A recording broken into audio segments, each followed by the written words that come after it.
पहले मुझे ऐसा लगता था कि अगर आपको लाइफ में कुछ एक्स्ट्रा ऑर्डिनरी चीज़ें अचीव करनी है तो आपको उसमें बहुत ज़्यादा टाइम देना पड़ता है।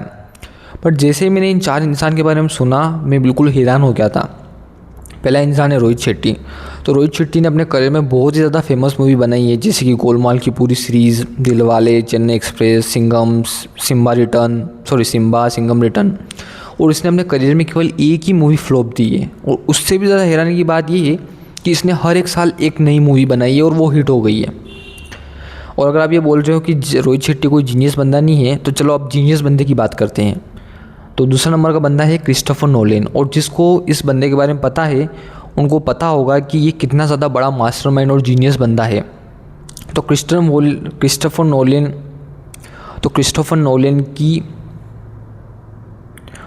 नोलन की जो 4 सबसे ज़्यादा क्रॉसिंग मूवीज़ है, वो उसने केवल 2-2 साल के गैप में बनाई है। और उन चारों मूवीज़ में से एक मूवी ने तो $1 बिलियन से भी ज़्यादा पैसे कमाए हैं। और उन मूवी का नाम है द डार्क नाइट राइसेस, इंसेप्शन और इंटरस्टेलर। और जिसको पता है उसको पता है ये बंदा कितनी क्रेजी मूवीज़ बनाता है, बहुत ही ज़्यादा माइंड बेंडिंग मूवीज़ बनाता है ये। तीसरा बंदा है आदित्य धर। तो तीसरा बंदा है आदित्य धर। ये वही बंदा है जिसने हाल ही में धुरंधर मूवी बनाई थी। तो ये अपने हाल ही की इंटरव्यू में बताता है कि इसने अपनी पहली मूवी की स्क्रिप्ट लिखने के लिए केवल 12 दिन दिए थे, यानी कि 12 दिन में इसने एक 400 से 500 करोड़ की मूवी बना दी थी। तीसरा बंदा है आदित्य धर। ये वही बंदा है जिसने हाल ही में धुरंधर मूवी बनाई थी। तो ये बंदा बोलता है अपने हाल ही के इंटरव्यू में कि इसकी जो पहली मूवी है जिसका नाम उरी है, उसने भी बहुत ज़्यादा पैसे कमाए थे, 450 से 500 करोड़। तो उसकी स्क्रिप्ट लिखने के लिए इसने केवल 12 दिन दिए थे और 12 दिन में इसने वो स्क्रिप्ट लिख ली थी। चौथा बंदा है अम्बरीश वर्मा। तो ये वो बंदा है, चौथा बंदा है अम्बरीश वर्मा। तो अम्बरीश वर्मा बहुत ही ज़्यादा चौथा बंदा है अम्बरीश वर्मा। और अम्बरीश वर्मा चौथा बंदा है अम्बरीश वर्मा। और जिसको पता है, चौथा बंदा है अम्बरीश वर्मा। और अम्बरीश वर्मा भी एक बहुत ही अच्छा डायरेक्टर है जिसने सपने वर्सेस एवरीवन शो बनाया है और उसने बहुत सारे। और चौथा बंदा है अम्बरीश वर्मा। और जिसको पता है उसको पता है कि ये बंदा भी काफ़ी अच्छा डायरेक्टर है जिसने अभी सपने वर्सेस एवरीवन शो डायरेक्ट किया था। तो ये बंदा भी बोलता है कि अगर आपको कोर्ट से मिलना है तो आप डेडलाइन बना लीजिए। तो ये शो के बारे में बता रहा था कि इसने कैसे इसका जो पहला शो है वो बहुत ज़्यादा कम टाइम में बनाया था, क्योंकि इसको डेडलाइन दी गई थी। तो इन चारों स्टोरी से मुझे एक ही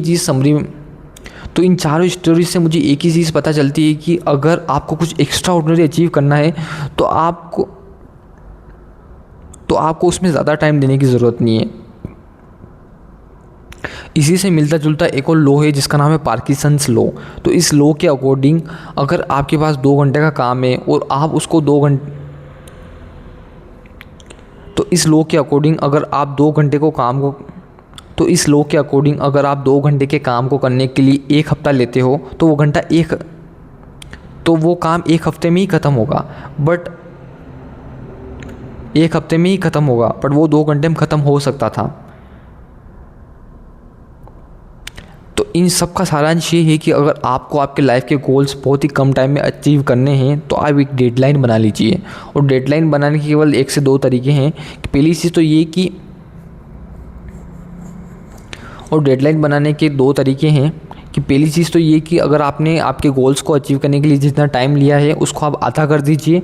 दूसरी चीज़ ये है कि डेडलाइंस को आप पब्लिकली अनाउंस कर दीजिए, जिसकी वजह से दूसरी चीज़ ये है कि आप आपकी डेडलाइंस को पब्लिकली अनाउंस कर दीजिए।